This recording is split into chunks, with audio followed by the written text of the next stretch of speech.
ಭಾರತಕ್ಕೆ ಕೆನಡಾ ಪ್ರಧಾನಿಯ ಭೇಟಿ ಬಹಳ ಮಹತ್ವ ಪಡೆದಿದೆ. ಹೊಸ ಮೈತ್ರಿ, ಹೊಸ ಸಹಕಾರ, ಹೊಸ ಒಪ್ಪಂದಕ್ಕೆ ಈ ಸಂದರ್ಭದಲ್ಲಿ ಉಭಯ ನಾಯಕರು ನಿರ್ಧಾರ ಮಾಡಿದ್ದಾರೆ. ಭಾರತಕ್ಕೆ ಕೆನಡಾ ಪ್ರಧಾನಮಂತ್ರಿ ಮಾರ್ಕ್ ಕಾರ್ನೆ ಅವರು ಮೊದಲ ಅಧಿಕೃತ ಭೇಟಿ ನೀಡಿದ್ದು ಐತಿಹಾಸಿಕ ಮಹತ್ವವನ್ನು ಪಡೆದಿದೆ. ಹಾಗಾಗಿ ಈ ಸಂದರ್ಭದಲ್ಲಿ ಏನೆಲ್ಲ ಆಯಿತು, ಯಾವೆಲ್ಲ ಒಪ್ಪಂದಗಳಿಗೆ ಉಭಯ ದೇಶಗಳ ನಾಯಕರು ನಿರ್ಧಾರ ಮಾಡಿದ್ದಾರೆ ಮತ್ತು ಈ ವ್ಯಾಪಾರ ಒಪ್ಪಂದದಿಂದ ಭಾರತಕ್ಕೆ ಏನೆಲ್ಲ ಅನುಕೂಲ ಆಗುತ್ತೆ ಇತ್ಯಾದಿ ವಿಚಾರಗಳನ್ನು ನೋಡೋಣ. ವೀಕ್ಷಕರೇ, ಭಾರತಕ್ಕೆ ಕೆನಡಾದ ಪ್ರಧಾನಮಂತ್ರಿ ಮಾರ್ಕ್ ಕಾರ್ನೆ ಅವರು ಇದೇ ಮೊದಲ ಬಾರಿಗೆ ಭೇಟಿ ನೀಡ್ತಾ ಇದ್ದಾರೆ. ಸೊ ಇದಕ್ಕೊಂದು ಹಿಸ್ಟೋರಿಕಲ್ ಮಹತ್ವ ಕೂಡ ಇದೆ. ಮುಖ್ಯವಾಗಿ ದೀರ್ಘಾವಧಿಗೆ ಯುರೇನಿಯಂ ಅನ್ನು ಭಾರತಕ್ಕೆ ಪೂರೈಕೆ ಮಾಡುವ ಬಗ್ಗೆ ಕೆನಡಾ ಒಪ್ಪಿಗೆಯನ್ನು ಕೊಟ್ಟಿದ್ದು ಈ ವರ್ಷದ ಅಂತ್ಯಕ್ಕೆ ಈ ವ್ಯಾಪಾರ ಒಪ್ಪಂದ ನಡೆಯಲಿದೆ. ಇದರಲ್ಲಿ ಕೇವಲ ವ್ಯಾಪಾರ ಮಾತ್ರ ಅಲ್ಲ, ಶೈಕ್ಷಣಿಕ, ಸಾಂಸ್ಕೃತಿಕ ಮಹತ್ವದ ವಿಚಾರಗಳು ಕೂಡ ಇದರಲ್ಲಿದೆ. ಉಭಯ ದೇಶಗಳ ರಾಜತಾಂತ್ರಿಕ, ವ್ಯಾವಹಾರಿಕ ಮತ್ತು ಕಲ್ಚರಲ್ ರಿಲೇಷನ್ಶಿಪ್ ಬೆಳಿಲಿಕ್ಕೆ ಇದು ಬಹಳ ಮಹತ್ವ ಪಡೆದಿದೆ. ಹಾಗಾಗಿ ಸಾಕಷ್ಟು ಐತಿಹಾಸಿಕ ಮಹತ್ವವನ್ನು ಇದು ಪಡೆದುಕೊಂಡಿದೆ. ಈ ಬಗ್ಗೆ ಮತ್ತಷ್ಟು ಡೀಟೇಲ್ಸ್ ಅನ್ನು ನೋಡೋಣ. ಇದಕ್ಕೆ ಹಿಂದೆ ಒಂದು ಘಟನೆ ಆಗಿತ್ತು. ನಿಮಗೆಲ್ಲ ಗೊತ್ತಿದೆ, ಕೆನಡಾದಲ್ಲಿ ಈ ಸಿಖ್ ಪ್ರತ್ಯೇಕತಾವಾದಿಗಳ ಅವರ ಒಂದು ಗಲಾಟೆ ಯಾವ ರೀತಿಯಲ್ಲಿ ನಡೀತಾ ಇದೆ ಮತ್ತು ಅವರು ಹೇಗೆ ಅಲ್ಲಿ ಭಾರತ ವಿರೋಧಿ ಕೃತ್ಯಗಳನ್ನು ನಡೆಸ್ತಾ ಇದ್ದಾರೆ ಮತ್ತು ಅವರಿಗೆ ಅಲ್ಲಿನ ಈ ಹಿಂದಿನ ಪ್ರಧಾನಿ ಜಸ್ಟಿನ್ ಟ್ರೂಡೋ ಯಾವ ರೀತಿಯಲ್ಲಿ ಕುಮ್ಮಕ್ಕು ಕೊಡ್ತಾ ಇದ್ರು ಅಂದರೆ ತಮ್ಮ ರಾಜಕೀಯ ಬೇಯಿಸಲಿಕ್ಕೋಸ್ಕರ ಜಸ್ಟಿನ್ ಟ್ರೂಡೋ ಅವರು ಭಾರತ ವಿರೋಧಿ ಹೇಳಿಕೆಯನ್ನು ಕೊಡ್ತಾ ಇದ್ರು. ಕೆನಡಾದಲ್ಲಿನ ಸಿಖ್ ಖಾಲಿಸ್ತಾನಿ ಉಗ್ರವಾದಿಗಳಿಗೆ ಅಂದರೆ ಪ್ರತ್ಯೇಕತಾವಾದಿಗಳಿಗೆ ಅವರು ಕುಮ್ಮಕ್ಕನ್ನು ಕೊಡ್ತಾ ಇದ್ರು, ಅವರಿಗೆ ಸಪೋರ್ಟನ್ನು ಮಾಡ್ತಾ ಇದ್ರು. ಸೊ ಹೀಗಾಗಿ ಇದರ ಪರಿಣಾಮವಾಗಿ 2023 ಈಚೆಗೆ ಭಾರತ ಮತ್ತು ಕೆನಡಾದ ರಾಜತಾಂತ್ರಿಕ ಸಂಬಂಧ ಹದಗೆಟ್ಟಿತ್ತು. ಇದಕ್ಕೆ ಮುಖ್ಯವಾಗಿ ಕಾರಣ ಈ ಅಪ್ರಬುದ್ಧ ಅವಿವೇಕಿ ಜಸ್ಟಿನ್ ಟ್ರೂಡೋ ಎಂಬಾತ ಪ್ರಧಾನಿ ಹುದ್ದೆಯಲ್ಲಿ ಇದ್ದು ನಡೆಸಿದಂತಹ ಆತನ ಒಂದು ಪರಮ ಕೆಟ್ಟ ರಾಜಕಾರಣ ನೀತಿ. ಸೊ ಹಾಗಾಗಿ ಭಾರತಕ್ಕೆ ಸಾಕಷ್ಟು ತೊಂದರೆ ಆಗಿತ್ತು. ಉಭಯ ದೇಶಗಳ ನಡುವಣ ರಾಜತಾಂತ್ರಿಕ ಸಂಬಂಧ ಕೂಡ ಈ ವ್ಯಕ್ತಿಯಿಂದಾಗಿ ಹಾಳಾಗಿತ್ತು. ಆದರೆ ಈ ಒಂದು ಹಾಳಾಗಿದ್ದ ರಾಜತಾಂತ್ರಿಕ ಸಂಬಂಧವನ್ನು ಮತ್ತೆ ಮರುಸ್ಥಾಪನೆ ಮಾಡಲಿಕ್ಕೆ, ಅಂದರೆ ಒಳ್ಳೆಯ ನಿಟ್ಟಿನಲ್ಲಿ ಮುಂದುವರಲಿಕ್ಕೆ ಈಗಿನ ಪ್ರಧಾನಿ ಮಾರ್ಕ್ ಕಾರ್ನೆ ಅವರು ಮೊದಲ ಹೆಜ್ಜೆಯನ್ನು ಇಟ್ಟಿದ್ದಾರೆ. ಸೊ ಅವರೇ ಭಾರತಕ್ಕೆ ಪ್ರಧಾನಿ ಮೋದಿಯವರ ಆಹ್ವಾನದ ಮೇರೆಗೆ ಅಧಿಕೃತ ಭೇಟಿಯನ್ನು ಕೊಟ್ಟಿದ್ದು. 2 ದಿನಗಳ ಈ ಭೇಟಿ ಬಹಳ ಸಿಗ್ನಿಫಿಕೆನ್ಸ್ ಪಡೆದುಕೊಂಡಿದೆ. ಅಂದಿನ ಮಾಜಿ ಪ್ರಧಾನಿ ಜಸ್ಟಿನ್ ಟ್ರೂಡೋ ಅವರಿಂದಾಗಿ ಹದಗೆಟ್ಟಿದ್ದ ರಾಜತಾಂತ್ರಿಕ ಸಂಬಂಧವನ್ನು ಮತ್ತು ವ್ಯಾವಹಾರಿಕ ಸಂಬಂಧವನ್ನು ಮತ್ತೆ ಮರುಸ್ಥಾಪನೆಗೆ ಹೊಸ ಮೈತ್ರಿಯೊಂದಿಗೆ ಸರಿಪಡಿಸಲಿಕ್ಕೆ ಉಭಯ ನಾಯಕರು ನಿರ್ಧಾರ ಮಾಡಿರುವಂಥದ್ದು. ಕೆನಡಾದ ಪ್ರಧಾನಿ ಮಾರ್ಕ್ ಕಾರ್ನೆ ಅವರ ಈ ಭೇಟಿಯಿಂದಾಗಿ ಹಲವಾರು ಪ್ರಯೋಜನ ಕೂಡ ಭಾರತಕ್ಕಾಗಲಿದೆ. ಉಭಯ ದೇಶಗಳಿಗೆ ಕೂಡ ಇದು ಪರಸ್ಪರ ಅನುಕೂಲ ಆಗಲಿದೆ. ಇದಕ್ಕೆ ಕಾರಣಗಳು ಕೂಡ ಇದೆ. ಅಮೆರಿಕದ ಟಾರಿಫ್ ಒತ್ತಡದಿಂದ ಕೆನಡಾ ಬಳಲುತ್ತಾ ಇದೆ.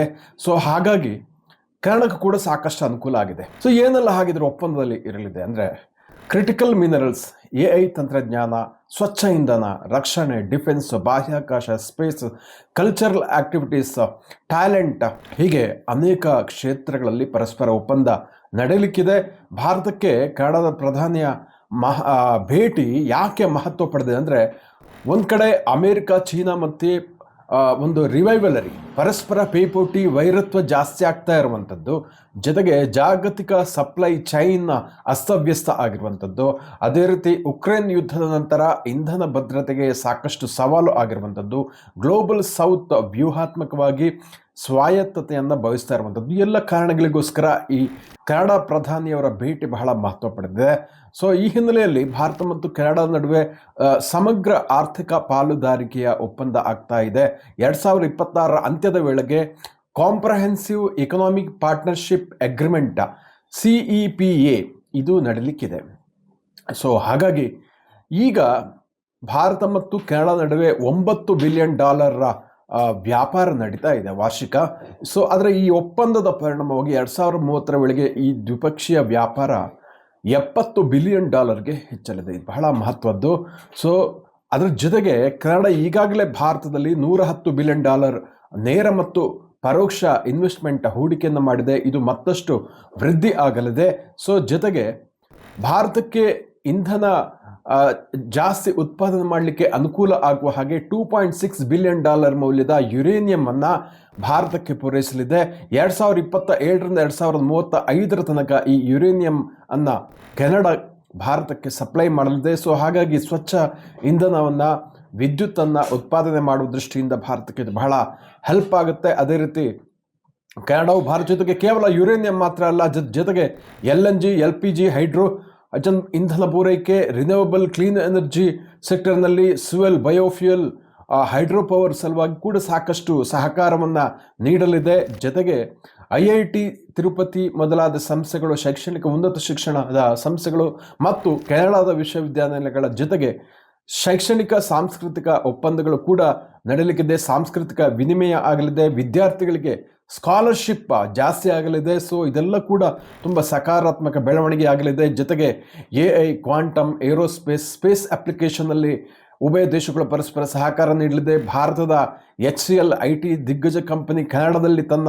ಎಕ್ಸ್ಪಾನ್ಷನ್ ಮಾಡಲಿದೆ, ವಿಸ್ತರಣೆ ಮಾಡಲಿದೆ. ಸೊ ಈ ರೀತಿಯಾಗಿ ಕೆನಡಾಗೆ ಕೂಡ ಭಾರತದ IT ಕಂಪ್ನಿಗಳ ನೆರವು ವಿಸ್ತರಣೆ ಆಗಲಿದೆ, ಬಿಸ್ನೆಸ್ ಜಾಸ್ತಿ ಆಗುತ್ತೆ. ಇದೆಲ್ಲ ಕೂಡ ಬಹಳ ಉತ್ತಮ ಬೆಳವಣಿಗೆ ಅಂತಲೇ ಹೇಳ್ಬೋದು. ಈಗ ನಡೀತಾ ಇರುವಂತಹ ಈ ಜಿಯೋಪೊಲಿಟಿಕಲ್ ಅಸ್ಥಿರತೆಯ ಹಿನ್ನೆಲೆಯಲ್ಲಿ ಈ ರೀತಿಯ ವ್ಯಾಪಾರ ಒಪ್ಪಂದಗಳು ಬಹಳ ಮಹತ್ವ ಪಡೆದುಕೊಳ್ತಾ ಇದೆ.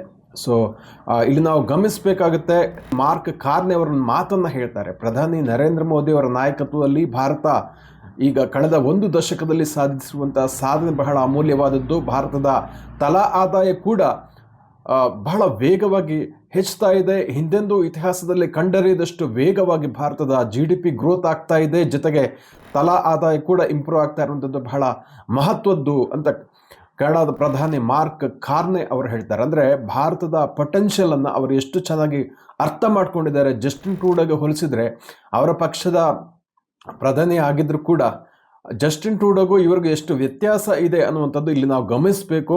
ಅಂದರೆ ಒಬ್ಬ ಅಪ್ರಬುದ್ಧ ಪ್ರಧಾನಿ ಆದರೆ ಉಭಯ ದೇಶಗಳ ನಡುವಿನ ಸಂಬಂಧ ಕೂಡ ಹಾಳಾಗ್ಬೋದು. 2023ರಿಂದ ಅದೇ ಆಗಿದ್ದು. ಆದರೆ ಪ್ರಧಾನಿ ಮಾರ್ಕ್ ಕಾರ್ನೆ ಅವರು ಬಹಳ ಬುದ್ಧಿವಂತರಿದ್ದಾರೆ. ಅವ್ರಿಗೆ ಗೊತ್ತಿದೆ ಬೆಳೆಯುತ್ತಿರುವಂತಹ ಭಾರತದ ಜೊತೆಗೆ ವ್ಯಾವಹಾರಿಕ ಮತ್ತು ಸಾಂಸ್ಕೃತಿಕ ಮತ್ತು ಜೊತೆಗೆ ರಾಜತಾಂತ್ರಿಕ ಸಂಬಂಧವನ್ನು ಬೆಳೆಸದಿದ್ದರೆ ಕಷ್ಟ ಆಗುತ್ತೆ ಅನ್ನುವಂಥದ್ದು. ಸೊ ಹಾಗಾಗಿ ಅವರು ಭಾರತದ ಪಾಸಿಬಿಲಿಟೀಸ್, ಸಾಧ್ಯತೆಯನ್ನು ಬಹಳ ಚೆನ್ನಾಗಿ ಹೇಳಿದ್ದಾರೆ. ಸೊ ಬಹಳ ಚೆನ್ನಾಗಿ ಅದನ್ನು ಗುರುತಿಸಿದ್ದಾರೆ ಕೂಡ, ಕಳೆದ 10 ವರ್ಷಗಳಲ್ಲಿ ಯಾವ ರೀತಿಯಲ್ಲಿ ಭಾರತದಲ್ಲಿ ಬೆಳವಣಿಗೆ ಆಗಿದೆ ಅನ್ನುವಂಥದ್ದು. ಸೊ ಜೊತೆಗೆ ಅವರು ಇನ್ನೊಂದು ಮಾತನ್ನು ಹೇಳ್ತಾರೆ. 2023ರಲ್ಲಿ G20 ಶೃಂಗ ಬಹಳ ಚೆನ್ನಾಗಿ ಭಾರತ ಅದನ್ನು ಆಯೋಜನೆ ಮಾಡಿತ್ತು. ಸೊ ಇದರ ಯಶಸ್ಸು ಕೂಡ ಭಾರತಕ್ಕೆ ಸಂಪೂರ್ಣವಾಗಿ ಸಿಗಬೇಕು ಅಂತ ಅವರು ಹೇಳಿದ್ದಾರೆ. ಜೊತೆಗೆ ಇನ್ನೊಂದು ಮಾತನ್ನು ಹೇಳ್ತಾರೆ, ಇದು ಕೇವಲ ಯಾವುದೇ ಒಂದು ದೇಶ ಅಲ್ಲ, ಯಾವುದೇ ಒಂದು ದೇಶಕ್ಕೆ ಈಗಿನ ಪರಿಸ್ಥಿತಿಯಲ್ಲಿ ಯಾವುದೇ ಸವಾಲನ್ನು ಸಂಪೂರ್ಣವಾಗಿ ಪರಿಹರಿಸಲಿಕ್ಕೆ ಸಾಧ್ಯ ಆಗೋದಿಲ್ಲ.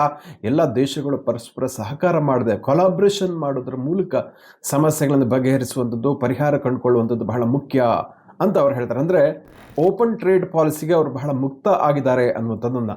ಸೊ ಈ ಜಾಗತೀಕರಣದ ಯುಗದಲ್ಲಿ ಪರಸ್ಪರ ಕೊಲಾಬ್ರೇಷನ್ ಅನ್ನುವಂಥದ್ದು ಬಹಳ ಮುಖ್ಯ ಆಗುತ್ತೆ.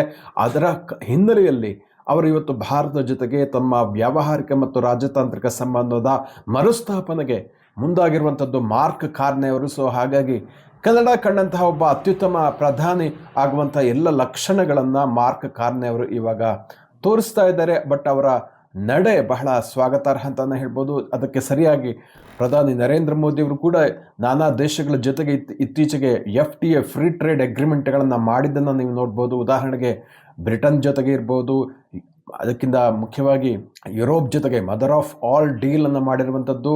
ಸೊ ಇದಾದ ನಂತರ ಅಮೇರಿಕ ಕೂಡ ಭಾರತದ ಜೊತೆಗೆ FTA ಮುಂದಾಗಿರುವಂಥದ್ದು. ಸೊ ಅದಕ್ಕೆ ಸಂಬಂಧಪಟ್ಟ ಒಪ್ಪಂದಗಳಾಗಿರುವಂಥದ್ದು ಪ್ರಕ್ರಿಯೆ ನಡೀತಾ ಇರೋದನ್ನು ನಾವು ನೋಡ್ತಾ ಇದ್ದೀವಿ. ಸೊ ಹಾಗಾಗಿ ಭಾರತ ಮತ್ತು ಅಮೇರಿಕ ನಡುವೆ ಈ FTA ಅಂತಿಮ ಆಗೋದಕ್ಕಿಂತ ಮುಂಚೆ ಸಾಕಷ್ಟು ಒಪ್ಪಂದಗಳು ಆಗಿರುವಂಥದ್ದು. ಯುರೋಪಿನಿಂದ ಕೂಡ ಸಾಕಷ್ಟು ಪ್ರಭಾವ ಬೀರಿದೆ.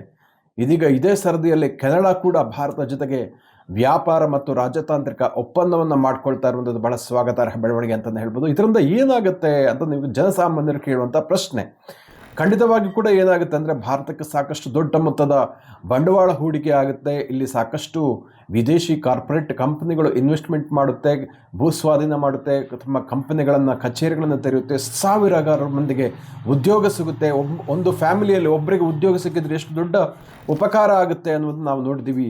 ನೀವು ನೋಡಿರ್ಬೋದು, ಗ್ಯಾರಂಟಿ ಸ್ಕೀಮ್ಗಳಿಗೆ ಸುಪ್ರೀಂ ಕೋರ್ಟ್ ಕೂಡ ಇತ್ತೀಚೆಗೆ ಒಂದು ಅಸಮಾಧಾನವನ್ನು ವ್ಯಕ್ತಪಡಿಸಿದೆ. ಎಲ್ಲ ಪಕ್ಷಗಳು ಈ ರೀತಿಯಾಗಿ ಉಚಿತ ಸ್ಕೀಮ್ಗಳನ್ನು ಕೊಟ್ಟರೆ ಕಷ್ಟ ಆಗುತ್ತೆ, ದೇಶದ ಅಭಿವೃದ್ಧಿಗೆ ಸಮಸ್ಯೆ ಆಗಲ್ವಾ ಅಂತ ಪ್ರಶ್ನೆ ಮಾಡಿತ್ತು. ಸೊ ಹಾಗಾಗಿ ದೇಶಕ್ಕೆ ಇವತ್ತು ಬೇಕಾಗಿರುವಂಥದ್ದು ಅಭಿವೃದ್ಧಿ, ಬಂಡವಾಳ ಹೂಡಿಕೆ, ದೇಶಗಳ ನಡುವೆ ಒಂದು ಪರಸ್ಪರ ಒಡಂಬಡಿಕೆಗಳು, ವ್ಯಾಪಾರ ಸೌಹಾರ್ದವಾಗಿ ಆಗಬೇಕಿದ್ರೆ ಇದೆಲ್ಲ ಈ ರಾಜತಾಂತ್ರಿಕ ಸಂಬಂಧಗಳ ಮರುಸ್ಥಾಪನೆ ಬಹಳ ಮುಖ್ಯ ಆಗುತ್ತೆ. ಆ ನಿಟ್ಟಿನಲ್ಲಿ ಇವತ್ತು ಭಾರತ ಮತ್ತು ಕೆನಡಾ ನಡುವೆ ಆಗಿರುವಂಥದ್ದು, ಅಂದರೆ ಕೆನಡಾ ತನ್ನ ತಪ್ಪನ್ನು ತಿದ್ದುಕೊಳ್ತಾ ಇದೆ. ಜಸ್ಟಿನ್ ಟ್ರೂಡೋ ಮಾಡಿದ ಅಂಥ ಅವಿವೇಕಿತನದ ನಡೆಗಳನ್ನು ಸರಿಪಡಿಸಲಿಕ್ಕೆ ಈಗಿನ ಪ್ರಧಾನಿ ಅಲ್ಲಿನ ಮಾರ್ಕ್ ಕಾರ್ನೆ ಅವರು ಪ್ರಯತ್ನ ಅನ್ನೋದಕ್ಕೆ ಮಾಡ್ತಾ ಇರುವುದಕ್ಕೆ ಫುಲ್ ಮಾರ್ಕ್ಸ್ ಕೊಡಲೇಬೇಕು ಅಂತಲೇ ಹೇಳ್ಬೋದು ಅಲ್ವಾ. ವೀಕ್ಷಕರೇ, ಇಂತಹ ಮತ್ತಷ್ಟು ಉಪಯುಕ್ತ ವಿಡಿಯೋಗಳಿಗೆ ಗ್ಲೋಬಲ್ ವಾಣಿ ಯೂಟ್ಯೂಬ್ ಚಾನಲನ್ನು ವೀಕ್ಷಿಸಿ ಮತ್ತು ಸಬ್ಸ್ಕ್ರೈಬ್ ಮಾಡಿ ದಯವಿಟ್ಟು ಅಂತ ಕೇಳ್ಕೊಳ್ತಾ, ಸೊ ಇಂತಹ ಮತ್ತಷ್ಟು ಉಪಯುಕ್ತ ವಿಡಿಯೋಗಳನ್ನು ಮುಂಬರುವ ಎಪಿಸೋಡ್ಗಳಲ್ಲಿ ನೀವು ವೀಕ್ಷಿಸಬಹುದು. ವಂದನೆಗಳು.